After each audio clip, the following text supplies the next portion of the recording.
Pet Life Radio. This is Pet Life Radio. Let's talk pets.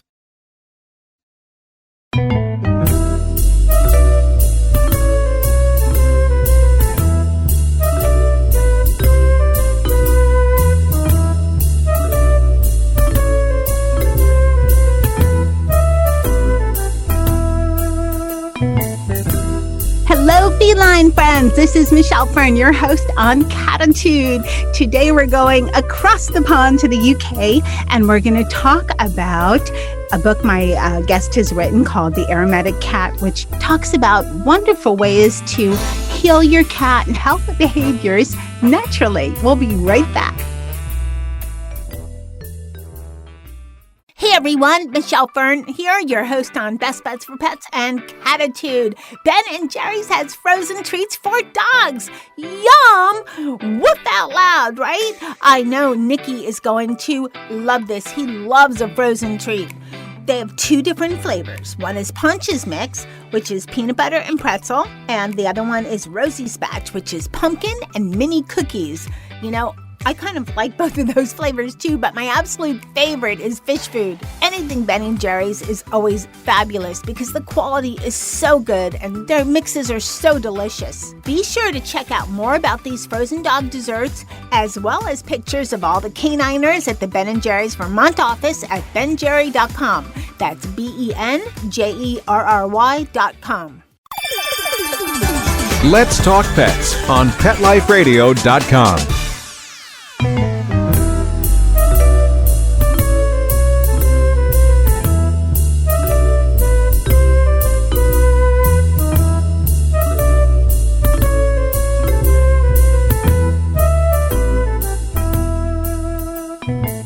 Welcome back, everyone. I'd like to welcome Julie-Anne Thorne, who is one of the authors of The Aromatic Cat. Welcome, Julie-Anne. Hi, thank you for having me.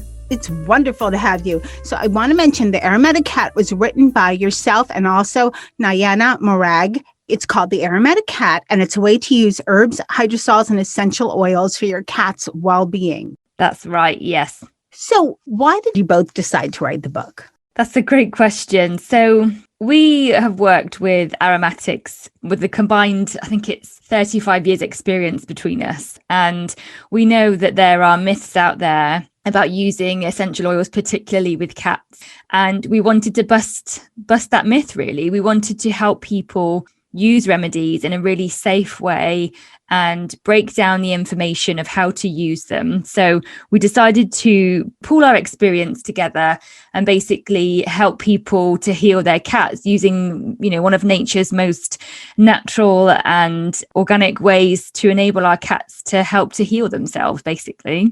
Okay. And you hit it right on the head about essential oils, but to backstep a bit, your book talks about herbs, hydrosols, and essential oils. And I want to talk about all three. I think the item most scary and it just goes against what our vets and everyone says is essential oils, because all I've ever heard is essential oils are toxic to cats. You can't use them around cats and so forth. But you can, as you mentioned in your book, you can, but you have to be careful. So why are there stigmas around essential oil and how can you use them? Yeah, for sure. I mean, the problem is there were a couple of cases where the essential oils were misused. And as we know, with any substance, if you misuse it, it's going to have consequences. So sadly, there was an episode of a cat who was shaved and had tea tree oil applied to their skin and others, which we've quoted in the book, actually, because we wanted to help people understand where the kind of fear has come from with using essential oils. And really, it's about knowing how to use them safely. So, for example, we advocate that you never apply essential oils topically onto a cat because their liver has a very different processing mechanism to other organisms. So that's why essential oils can potentially be toxic if they're applied topically. And obviously cats lick themselves as they groom as well. So there's the potential risk of ingestion, which again can prove toxic. So The safe way to use them is through inhalation, and the best way to do that with cats is via self-selection. So there's a long word called zoopharmacognosy, which means animal medicine knowing when you break it down. And again, we've talked about this in the book, and basically it means self-selection. It means letting the cat choose. So Nyana and I have worked with hundreds of animals, and obviously for myself, particularly with cats, where I let the cat choose which oil or remedy it wishes to work with. So in the book, we talk about using the essential oil with the lid on, and offering that to the cat. So you hold it in your hand from a distance and you see if the cat wishes to work with that oil.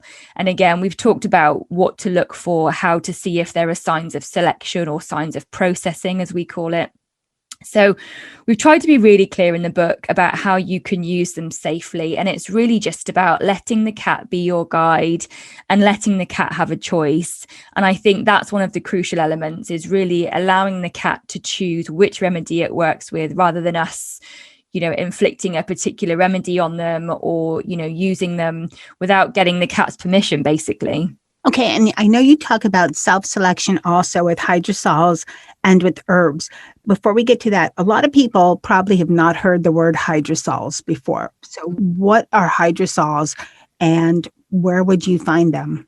Okay, so hydrosols, there are two different terms for hydrosols. So sometimes people call them aromatic waters, and it basically is all to do with the distillation process. So as we know, to get an essential oil from a plant, you need to use a lot of a plant, and it's either, cold pressed or distilled, or there's a, beautiful way to get the oil out of the plant.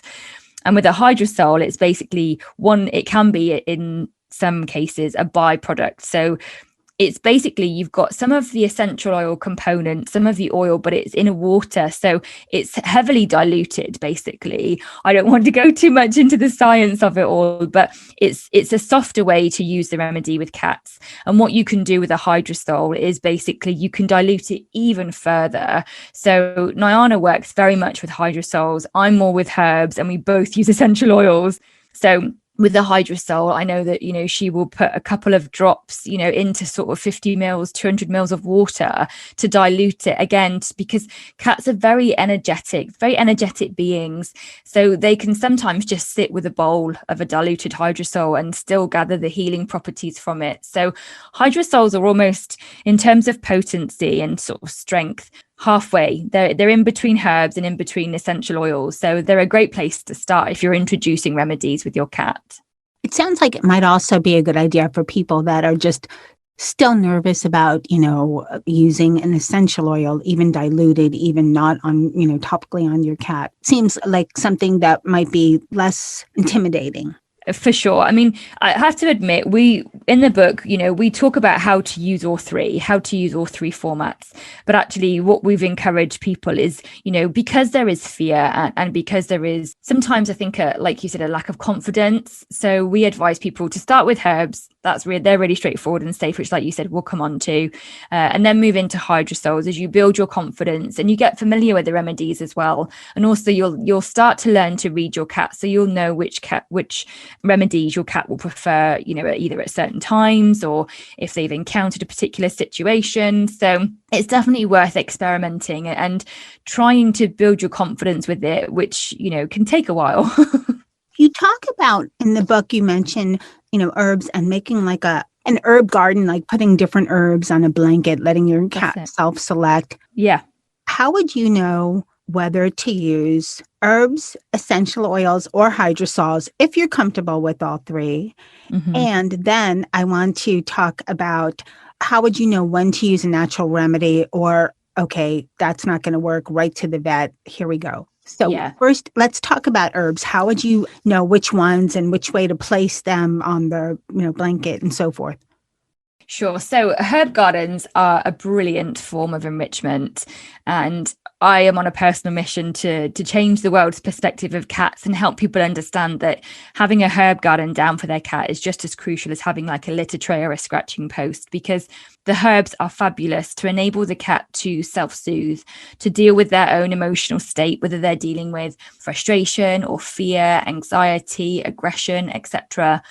So basically, you can't really go wrong. You get a towel, or for example, like a pillowcase, and put it in an area of the home that isn't too busy, isn't too noisy, nowhere where there's a lot of foot traffic. So we have ours down for Leo, my rescue cat, in the corner of our dining room. So, it's near us, but it's not somewhere where we frequent.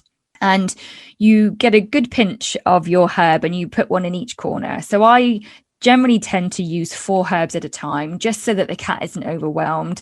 Some people use more, but again, I think that if you put more down, it doesn't give the cat the opportunity to either rub or roll in them, which is basically what cats will do. So when you put the herbs down, they will either rub, roll, or sit with them. Some cats, fold themselves up in the pillowcase. Others will just sit there quite timidly or sit near the herbs. They don't necessarily rub or roll on them. And it's a great way to open your cat up to the healing of using remedies. Okay, that's definitely something I plan to try. Where would you, we talk about herbs and most people think, oh, herbs, I know them, cooking and so forth, health food stores.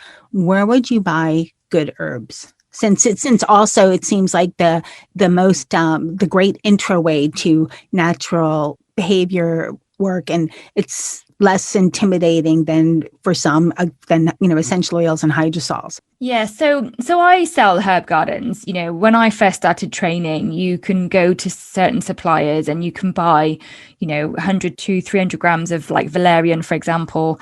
But, if you're just trying out with herbs, you don't want to buy that much because not every cat will select every herb. It depends what they need, really. So I sell gardens where you've got the opportunity to have, sort of 10, 15 grams of a particular herb, and then or flower, and you can put them down for your cat. But I mean, to be honest, you can buy them anywhere. But there are a few points to consider. So for example, making sure that, they're not treated with anything, because sometimes for, home decoration purposes, you can get flowers that are perfumed or treated with chemicals.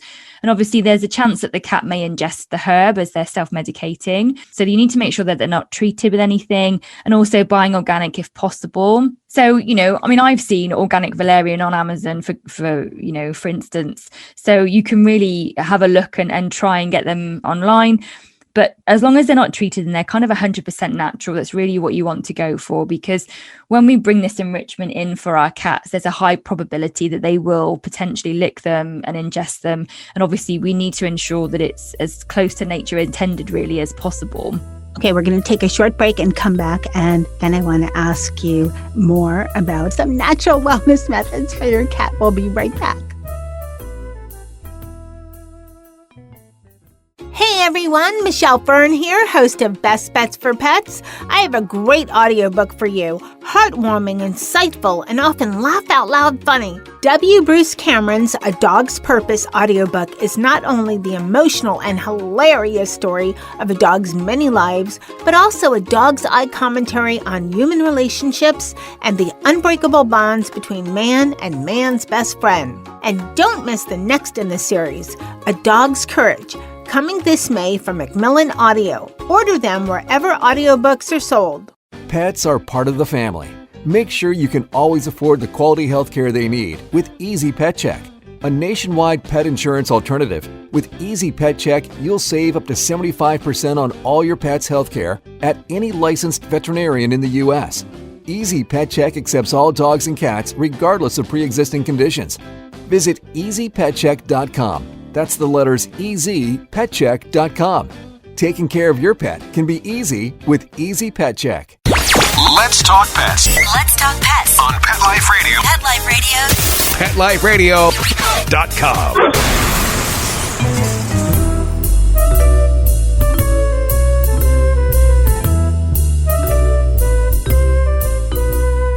Welcome back, everyone.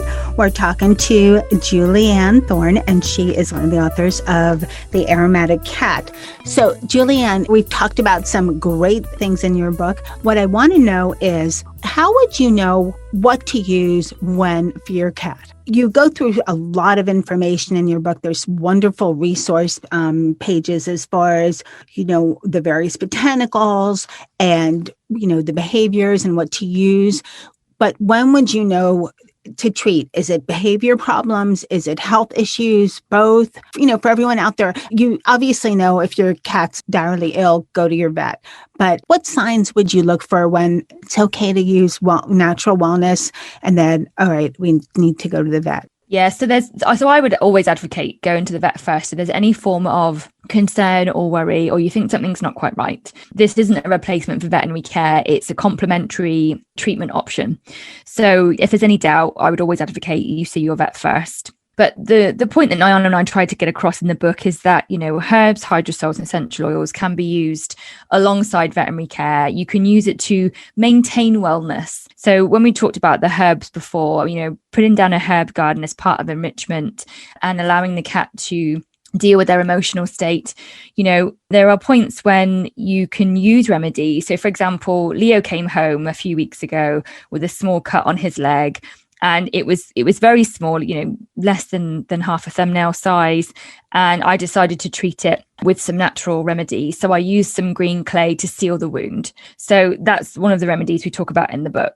I was keeping a very close eye on it for the next few days to ensure there was no abscess forming, there was no pus or anything like that. And we didn't need to go to the vet. On saying that, when he went to the vet, later on for a checkup, I did get her to just double check it and everything was fine. So, the options that we talk about, they're not a substitution. It's to complement, veterinary care. And we mentioned before about when do you know which remedy to use or which format to use. And really, it depends on what you're trying to deal with. So essential oils, in terms of potency, essential oils are the strongest. They are the most potent. So I would look to use essential oils when you've got a chronic issue. For example, if you've got a cat with chronic anxiety, they are, for example, like trembling, and hiding. That is something where you'd like to use your essential oils to try to help calm the cat, to give it a sense of peace and to ground its energy. Whereas if you want to just do general maintenance, you can put a herb garden down. We have one down for Leo every day. So I usually change it every other weekend, and he has that for as and when he needs it.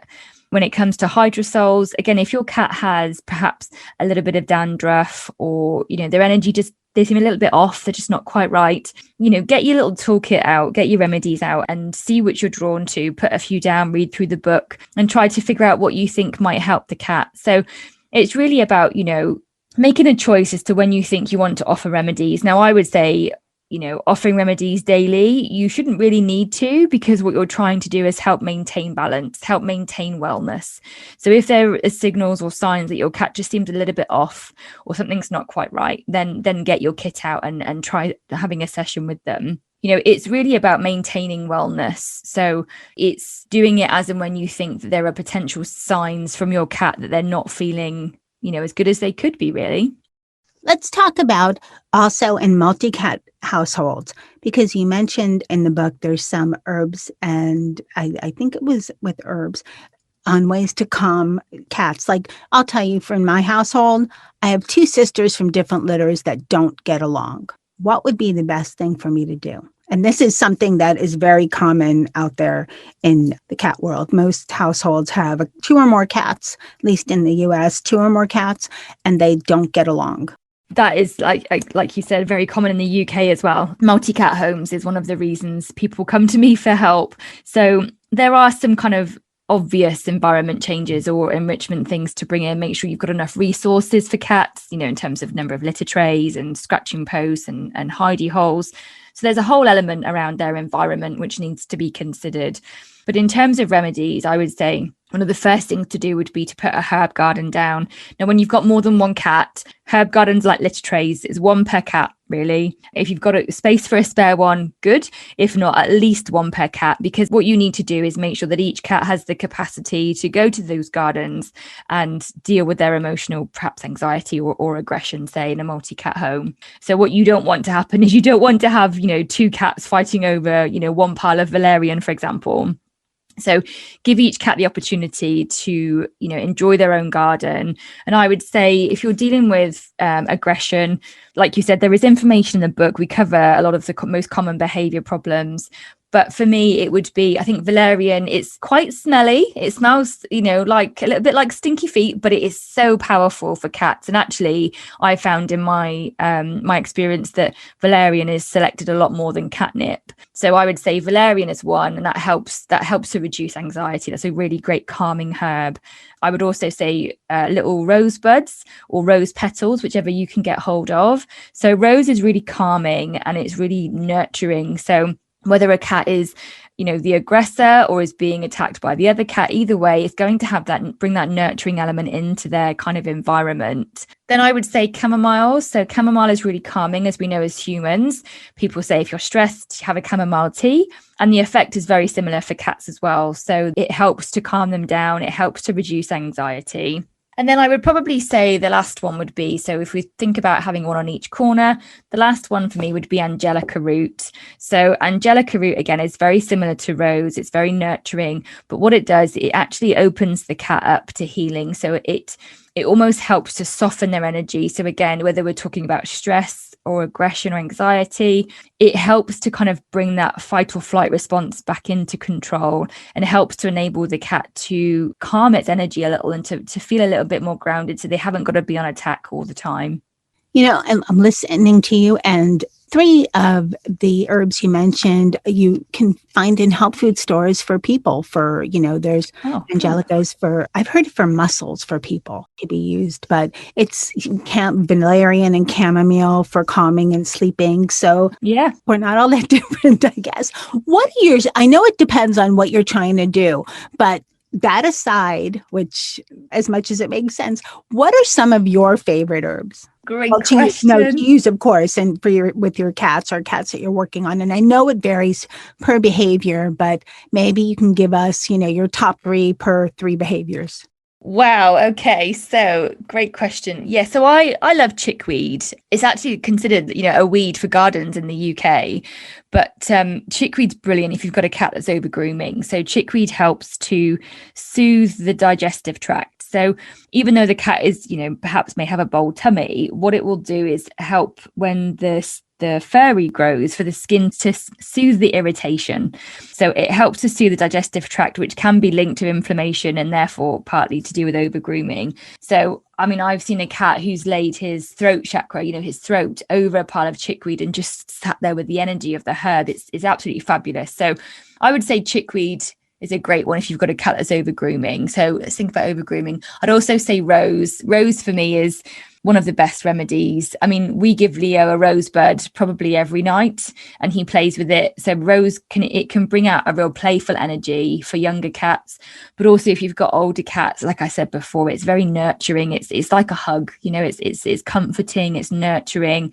So rose is really, really good. In fact, for any behavior issues with a cat. And then my third one, I'd probably say jasmine. So jasmine, when I was training, jasmine was explained to me as a hug in a bottle, and the essential oil is very, very floral. And I found that cats find the dried herb very energetic, very balancing. So I've seen a lot of cats that will literally just sit near it and they're doing those slow blinks, those eye kisses, and sometimes they'll do a big sigh when they sit with it. So cats are very, very regal animals, aren't they? That they treat their humans as servants, as people joke. And I think with jasmine, it has that kind of that element to it where it helps them to feel loved. And I think that's very, very important with our cats, especially now that we are domesticating them so much and we are controlling a lot of their environment these days. A cat doesn't have very many choices over where they go, what they do, what they eat. We are very much in control of their environment. So I think the nurturing remedies are really, really helpful to balance their emotional well-being. Well, thank you for telling us that. I also want to mention in your book, and I really love all the effort that went into this part because there's so much detail. It's a great resource book for, anybody that is listening that has any interest in this, and you should have a lot of interest in it. There is so much information. You go through, I guess, you have you tell people how to create their aromatic pharmacy. You go through many botanical profiles. You have charts, very detailed charts in the back.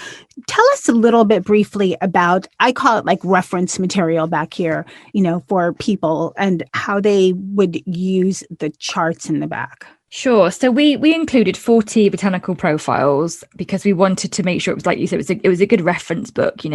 This was about helping to educate people and to help them have something that they could pick up and go to. Like we said before, if they wanted to just check on something or offer a remedy.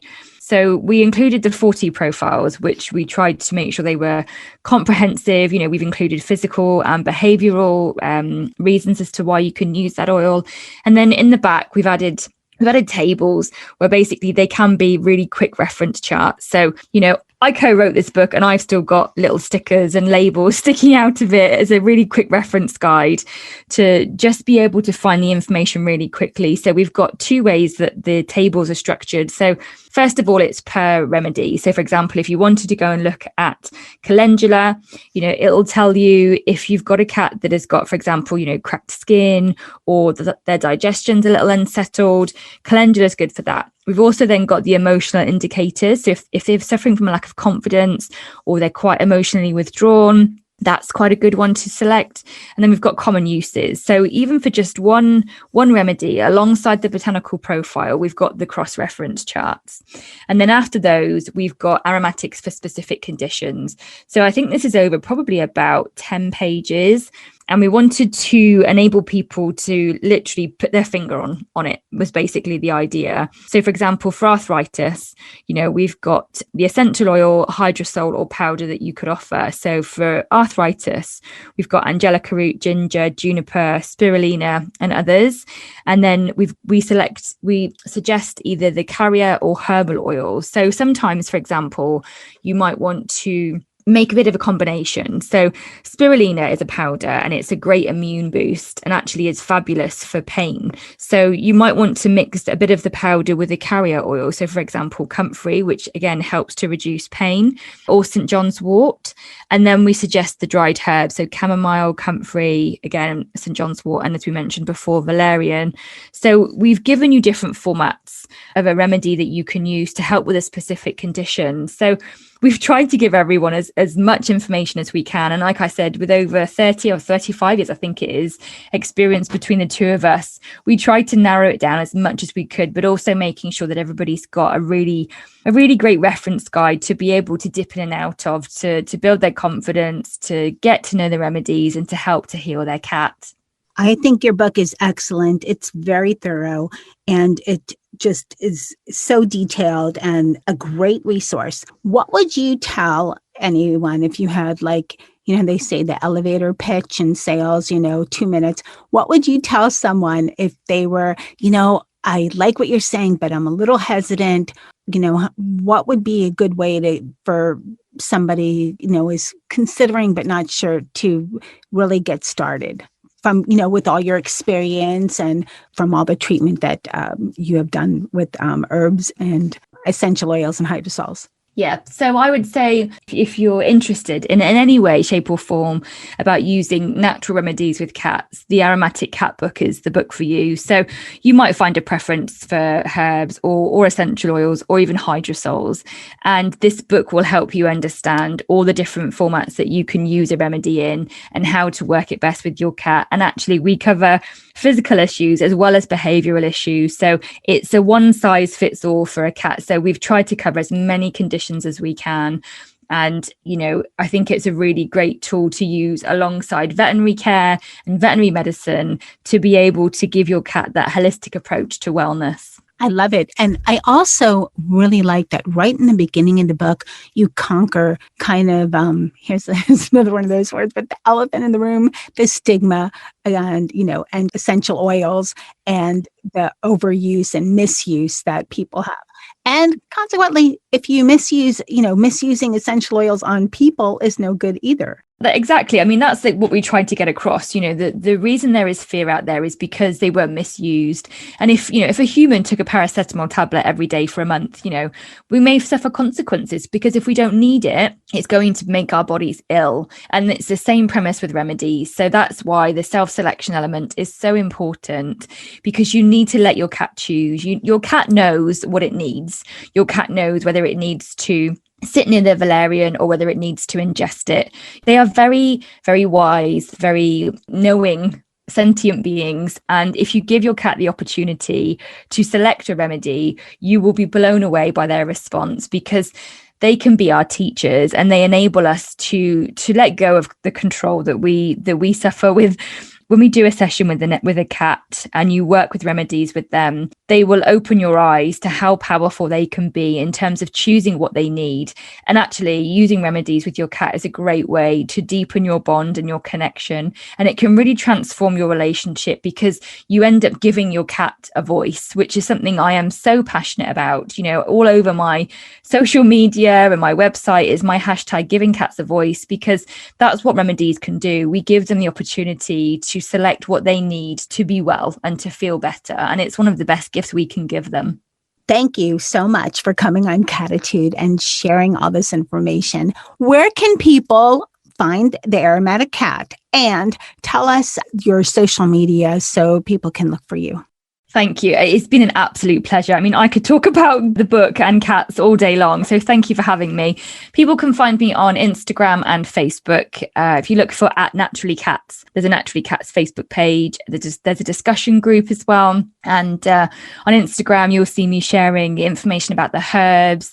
And also there's quite a lot of pictures about, cats using remedies as well. And then my website is www.naturallycats.co.uk. And there's a shop tab on there. So you can buy your herb gardens. I ship to the US and in fact most countries, and also you can get a signed copy of the Aromatic Cat book there as well. Okay. Well, again, Julie-Anne, thank you so much for coming on Cattitude. I think a lot of people, I think will change a lot of people's mind about, using herbs and hydrosols and essential oils and turning to natural methods to aid, in their cat's behavior and help their well-being. So thank you so much.